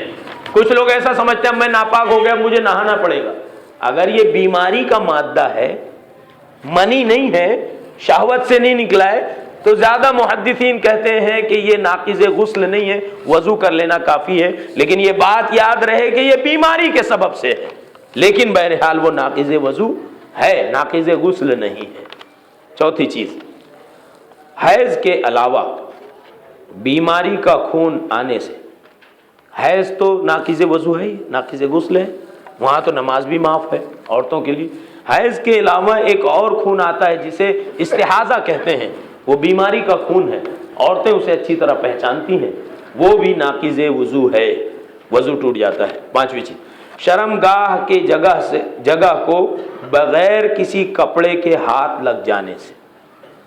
شرمگاہ کو اگر ہاتھ لگ گیا, درمیان میں کپڑا نہیں ہے تو وضو ٹوٹ گیا. اب اس میں کچھ علماء نے یہ کہا ہے کہ شہوت ہے, اگر کوئی ارادہ ہے, شہوت ہے, دل میں کوئی برا خیال آنے کے بعد ہاتھ لگا تو وضو ٹوٹے گا, اور ایسے بلا کسی ارادے کے ہاتھ لگ گیا تو وضو نہیں ٹوٹے گا. لیکن اس میں زیادہ افضل اور زیادہ احوط اور زیادہ صحیح بات یہی ہے کہ بغیر کسی کپڑے کے اگر شرمگاہ کو ہاتھ لگ گیا تو وضو ٹوٹ جائے گا. یہی بات زیادہ صحیح ہے. ابن ماجہ کتاب الطہارت کی روایت ہے. گہری نیند جو لیٹنے یا ٹیک لگانے سے ہو, اس سے بھی یہ بھی ناقض وضو ہے. اگر آپ بیٹھے بیٹھے سو گئے, اونگ گئے, فجر کی نماز سے پہلے آپ نماز کے انتظار میں بیٹھے ہیں, اگر ہلکی سی اونگ آ گئی تو ناقض وضو نہیں ہے, اس سے وضو نہیں ٹوٹے گا. لیکن آپ لیٹ کے سو رہے ہیں یا کہیں ٹیک لگا کر سو رہے ہیں تو ناقض وضو ہے. لیٹ کر یا ٹیک لگا کر گہری نیند میں چلے جانا یہ ناقض وضو ہے, پھر وضو ٹوٹ جاتا ہے. پاگل پن, نشہ یا کسی غم کی وجہ سے بے ہوش ہو جانے سے. پاگل پن, دیوانگی, یہ ناقض وضو ہے. یا اتنا نشہ کہ آدمی کو ہوش ہی نہیں رہ گیا, یا کوئی گولی کھا لی یا کوئی بیماری ہے ہوش جاتا رہے تو وہ بھی ناقض وضو ہے. نمبر 8, دین اسلام سے مرتد ہو جانے سے. مرتد یعنی دین اسلام سے خارج ہو جانے سے. کوئی ایسا کلام کہہ دیا میں تقدیر نہیں مانتا, میں تقدیر نہیں مانتا, یہ تقدیر کا انکار در حقیقت ایمان کا انکار ہے. میں اللہ کو نہیں مانتا, نعوذ باللہ, میں فلاں نہیں کرتا, میں اسلام سے خارج ہونے والا کوئی بھی جملہ یہ ارتداد ہے, اور ارتداد سے وضو ٹوٹ جاتا ہے. نمبر 1, وہاں تو ایسی حالت میں تو کلمے کا بھی کی تجدید بھی کر لینا چاہیے, رضیت باللہ ربا وبالاسلام دینا وبمحمد رسولہ, یہ دعا پڑھنا چاہیے. نمبر 9, نواقض غسل, جن چیزوں سے غسل ٹوٹ جاتا ہے وہ بدرجہ اولا وضو کے ٹوٹنے کا سبب ہے. مثلا جمع, بیوی سے ہم بستری, احتلام, لیٹے لیٹے منی خارج ہو جانے سے, اور حیض وہ نفاس. حیض تو عورتیں جانتی ہیں, بیماری کا حیض جو ایام ماہواری میں حیض کا خون آتا ہے, وہ نفاس کہتے ہیں ڈیلیوری, زچگی کے وقت جو خون خارج ہوتا ہے. نواقض وضو ہیں. اونٹ کا گوشت کھانے سے. گوشت اگر آپ نے بکری کا کھایا ہے تو وضو نہیں ٹوٹتا, لیکن اگر وضو کرنے کے بعد اونٹ کا گوشت کسی نے کھا لیا تو ناقض وضو ہے. جناب رسول اللہ صلی اللہ علیہ وسلم نے بکرے کا گوشت کھانے کے بعد میں دوبارہ وضو نہیں کیا, لیکن اونٹ کا گوشت کھانے کے بعد میں آپ نے وضو کیا. یہاں پر یہ بات بھی قابل وضاحت ہے کہ جو جن جگہوں پر نماز پڑھنا حرام ہے، ناجائز ہے، ان میں اونٹ کا باڑا بھی ہے۔ اب اس میں کیا حکمت ہے یہ اللہ بہتر جانتا ہے، ہمیں حکمت جاننے کی ضرورت نہیں ہے، ہمیں عمل کرنا ہے۔ اونٹ کے باڑے میں نماز بھی نہیں ہوتی اور اونٹ کا گوشت کھا لینے کے بعد وضو بھی ٹوٹ جاتا ہے۔ واللہ اعلم۔ یہاں جو اہم 10 چیزیں تھیں بیان کی گئی۔ وضو کا مسنون طریقہ میں صرف جلدی پڑھ دوں گا تاکہ وقت زیادہ ہو رہا ہے، آپ اس کو گھر پر اطمینان سے یاد کر لیں اور اسی کے مطابق عمل کریں۔ نمبر 1، پہلے بسم اللہ پڑھیں۔ یہاں پر طریقے میں وہ بات ہرگز نہ بھولیں کہ ہر عمل کے لیے نیت بھی شرط ہے، نیت کے بعد ہی آپ وضو کرنے بیٹھیں گے۔ تو وضو کا طریقہ یہ ہے کہ پہلے بسم اللہ پڑھیں اور کوئی دعا نہ پڑھے، بسم اللہ ہی وضو کی دعا ہے، اور بسم اللہ میں بھی بسم اللہ الرحمن الرحیم نہیں، صرف بسم اللہ ثابت ہے۔ نمبر 2، دونوں ہاتھ کلائیوں تک دھوئے۔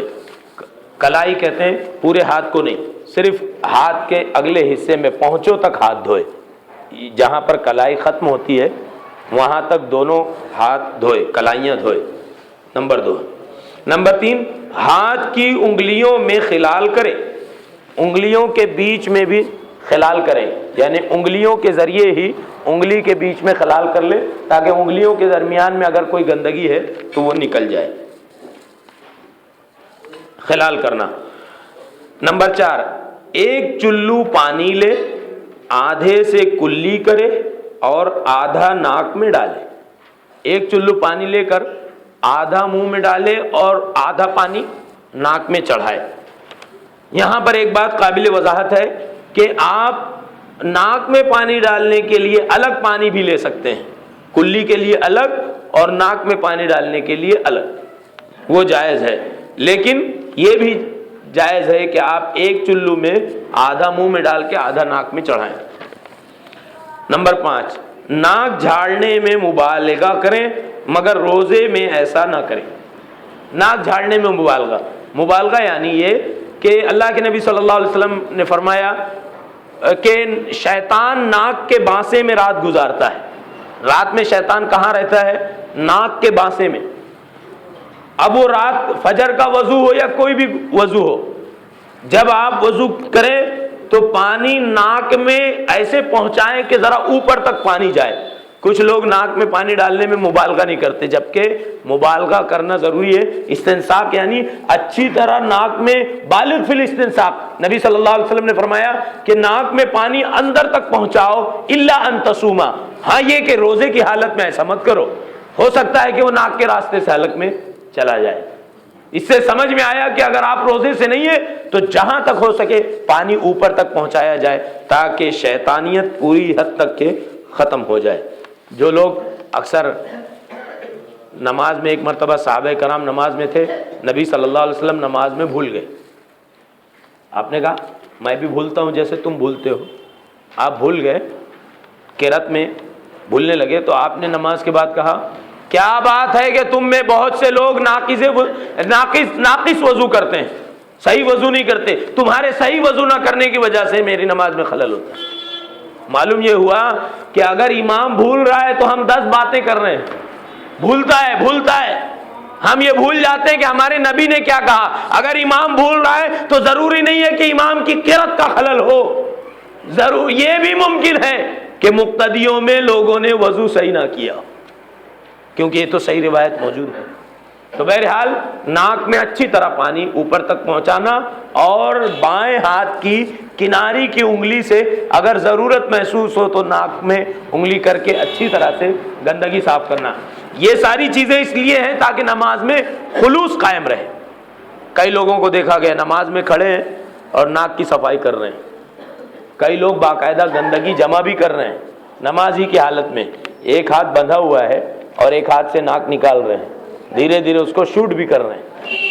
یہ سب انتہائی اخلاص کے خلاف اور خشوع خشیت کے خلاف ہے، اور کامیاب وہی لوگ ہیں قد افلح المؤمنون الذین هم فی صلاتهم خاشعون، وہی مومن کامیاب ہوئے جن کی نمازوں میں خشیت ہے۔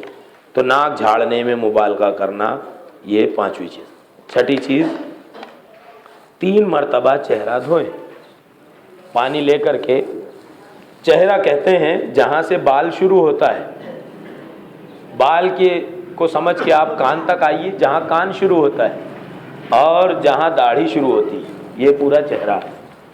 اب چہرے میں داڑھی بھی شامل ہے، آگے آ رہا ہے 3 مرتبہ چہرہ دھوئیں، اسی طرح سے 1 چلو پانی سیدھے ہاتھ میں لے کر ٹھڈی کے داڑھی میں داخل کریں اور داڑھی کا خلال کریں، داڑھی میں پانی داخل کرے اور داڑھی کا خلال کرے تاکہ اچھی طرح سے ٹھڈی اندر بھیگ جائے، اندر کوئی ایسی جگہ خالی نہ رہے جو سوکھی رہ جائے۔ اس سے وضو کی اہمیت سمجھ میں آتی ہے کہ کس طرح سے وضو میں باریکی سکھائی گئی ہے۔ 8 نمبر دایاں ہاتھ کوہنی سمیت دھوئے، 1 بار یا 3 بار۔ دایاں ہاتھ کوہنی سمیت کا مطلب یہ کہ کوہنی ضرور دھوئے، ایلبو دھونا ضروری ہے۔ کچھ لوگ آستین بھی پوری نہیں چڑھاتے، رکعت دیکھتے ہیں کتنی چل رہی ہے، جلدی جلدی مار کے آ جاتے ہیں۔ ارے آپ کا وضو ہی نہیں ہوا تو رکعت کہاں سے ملے گی؟ پوری نماز ہی نہیں ہوئی، وضو صحیح نہیں ہوا تو نماز بھی نہیں ہوئی۔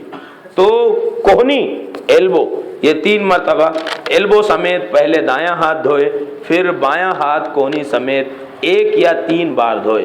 3 کی گنجائش اس لیے ہے کہ اگر 1 بار میں آپ کا پورا اچھی طرح سے نہیں ہو پایا تو 2 سے 3، لیکن لحاظ یہ رہے کہ اعضاء کو 1 بار دھوئیں یا 3 بار دھوئیں، طاقت کا خیال رہے۔ 2 مرتبہ بھی جائز ہے، واللہ اعلم۔ سر کا مسح کریں، چہرہ دھو لیے، دونوں ہاتھ دھو لیے کوہنی سمیت، آپ پانی لے کر کے جہاں سے بال شروع ہوتا ہے وہاں سے دونوں ہاتھ کے 4 انگلی یہاں رکھیں بال پر، اور گدی کہتے ہیں جہاں بال ختم ہوتا ہے وہاں تک لے جائے۔ کچھ لوگ وہاں لے جا کے چھوڑ دیتے ہیں، چھوڑے نا، جہاں تک لے کر گیا ہے وہیں سے واپس لائے سر پر، اس کو کہتے ہیں سر کا مسح۔ سر کا مسح کریں، سر کا مسح کریں، دونوں ہاتھ سر کے اگلے حصے پر رکھے اور گدی تک لے جائے، پھر واپس اسی جگہ لائے جہاں سے شروع کیا تھا، یہ سر کا مسح ہو۔ کان کا مسح کریں، شہادت کی انگلیاں یعنی یہ دونوں انگلی دونوں کانوں کے سوراخوں میں ڈال کر کانوں میں بنے ہوئے راستے میں گھمائیں۔ دونوں انگلی کان میں ڈال کر کانوں میں بنے ہوئے راستے میں انگلی گھمائیں، اور آخر میں دیکھیے جب آخر تک پہنچ جائے تو کانوں کی پشت یعنی اس کی پیٹھ پر انگوٹھے کے ساتھ مسح کریں۔ جب نکالنے کا ٹائم آئے انگلی تو انگوٹھے سے کان کی پیٹھ پر مسح کریں۔ کتنی اچھائی ہے! اگر آپ کے کان کے کسی راستے میں کوئی چیونٹی ہے، کوئی چیز ہے جو نماز میں ڈسٹرب کر سکتی ہے، کان کی پیٹھ پر اگر کوئی چیز ہے وہ ساری چیز صاف ہو جائے گی۔ کان کا مسح کرنے کے بعد پھر ہے دونوں پاؤں ترتیب کے ساتھ ٹخنوں سمیت دھوئیں۔ پہلے سیدھا پیر ٹخنے سمیت دھوئے، 1 بار، نہیں ہو سکے 2، نہیں تو 3 بار دھوئے۔ پھر بایاں پیر ٹخنا سمیت دھوئے، ٹخنا بھی دھوئے۔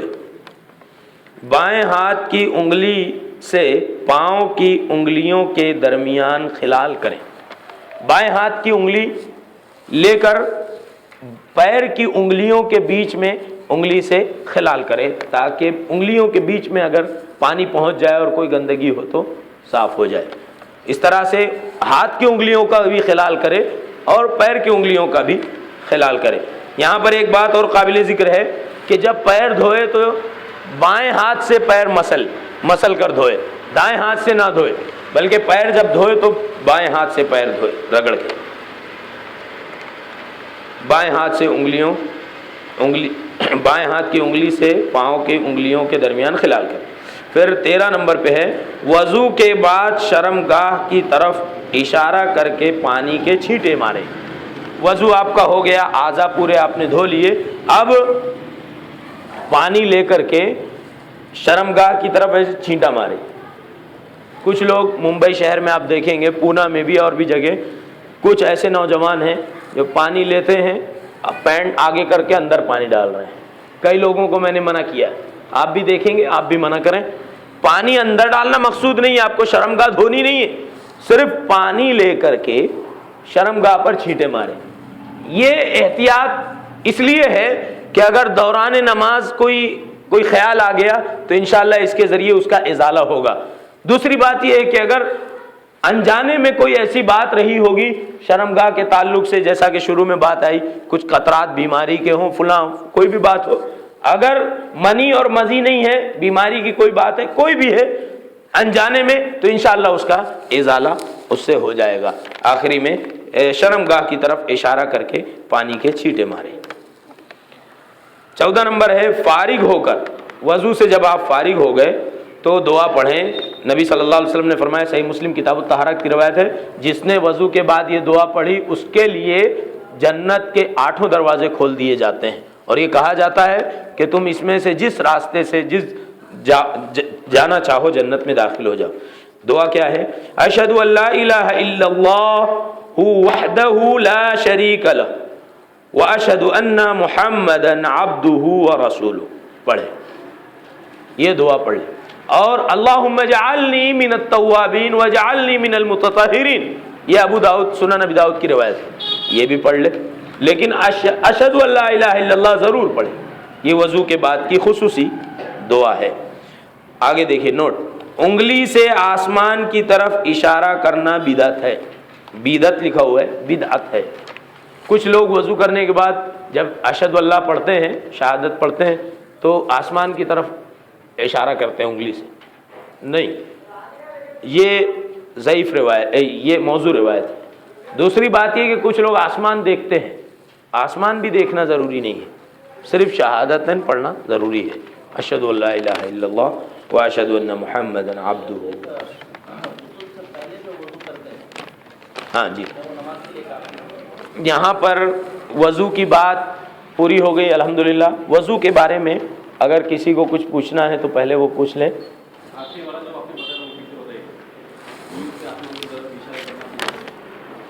کچھ لوگ وضو سے فارغ ہونے کے بعد جب یہ پڑھتے ہیں، جیسا کہ میں نے کہا اس میں دیکھیے 14 نمبر میں اشہد ان لا الہ الا اللہ واشہد ان محمدا عبدہ ورسولہ، تو یہ دعا پڑھنے کے ٹائم کچھ لوگ انگلی آسمان کی طرف کرتے ہیں یا نگاہ آسمان کی طرف اٹھاتے ہیں. یہ دونوں عمل بدعت ہے. صرف اشہد ان لا الہ الا اللہ پڑھنا سنت ہے. انگلی اٹھانا یا نظریں اٹھانا صحیح نہیں ہے. ہاں ایک منٹ، جزاک اللہ. کچھ لوگ گردن کا بھی مسح کرتے ہیں. اور گردن کا مسح کیسے کرتے ہیں میں بتا دوں کہ سر کا مسح کر لینے کے بعد، کان کا مسح کر لینے کے بعد ایسے سیدھا ہاتھ لا کے ادھر سے گردن کاٹتے ہیں، پھر یہ ادھر سے گردن کاٹتے ہیں. یہ کسی بھی صحیح حدیث سے ثابت نہیں ہے، یہ ایکسٹرا ہے وضو میں. دوسری بات، کچھ لوگ کوہنی کا بھی مسح کر لیتے ہیں بعد میں، یہ بھی جائز نہیں ہے. ہم نہانے کے پہلے وضو کرتے ہیں تب تو آپ کا بھی سوال یہی تھا. ہاں ہاں، اس میں دو باتیں ہیں. آپ جو وضو غسل سے پہلے کرتے ہیں وہ وضو غسل پر ڈیپینڈ کرتا ہے. اگر آپ کا غسل جنابت کا ہے، ناپاکی کا غسل ہے، تو اس میں بہتر یہ ہے کہ آپ پہلے غسل کریں اور اس کے بعد غسل سے فارغ ہونے کے بعد وضو کر لیں. یہ جنابت کے غسل کے ساتھ ہے. اور اگر آپ کا غسل جنابت کا، ناپاکی کا نہیں ہے، بلکہ یوں ہی غسل کر رہے ہیں اور غسل میں آپ نے اس بات کا لحاظ رکھا ہے کہ وضو کرتے ہوئے ناف سے لے کر گھٹنے ڈھکے ہیں اور کندھا ڈھکا ہے، تب آپ نے وضو کیا تھا، ایسی حالت میں اگر وضو کیا ہے تو وضو قبول ہے. ایسے غسل کے بعد آپ ڈائریکٹ نماز پڑھ سکتے ہیں. لہٰذا جن لوگوں نے کندھے کا اہتمام کیا وضو میں، شرط بتائی کہ کندھا ڈھکا ہو اور شرمگاہ ڈھکی ہو، اس بات کو سامنے رکھ کر یہ بات واضح ہو جاتی ہے کہ وضو غسل کے بعد کر ہی لے تو بہتر ہے. غسل کے بعد وضو کر ہی لے تو بہتر ہے. اگر شرمگاہ کو ڈھانکنے کے بعد دوبارہ اس کا ہاتھ شرمگاہ سے نہیں لگا ہے، ہاتھ شرمگاہ سے ٹچ نہیں ہوا، تو انشاءاللہ اس وضو پر بھی نماز ہو جائے گی بشرطے کہ وہ وضو وہ غسل جنابت کا نہ رہا ہو. لیکن افضل، بہتر، احوط، اولا یہ ہے کہ وضو بعد میں کر لیں. واللہ عالم. میں نے کہا کہ زیادہ تر لوگوں نے وضو کی شرائط میں ناف سے لے کر گھٹنے کو ڈھانکنا شرط بتائی. جہاں تک ہو سکے ناف سے گھٹنا ڈھانکنا چاہیے وضو میں. واللہ عالم. یہی احوط، یہی اولا، یہی افضل ہے.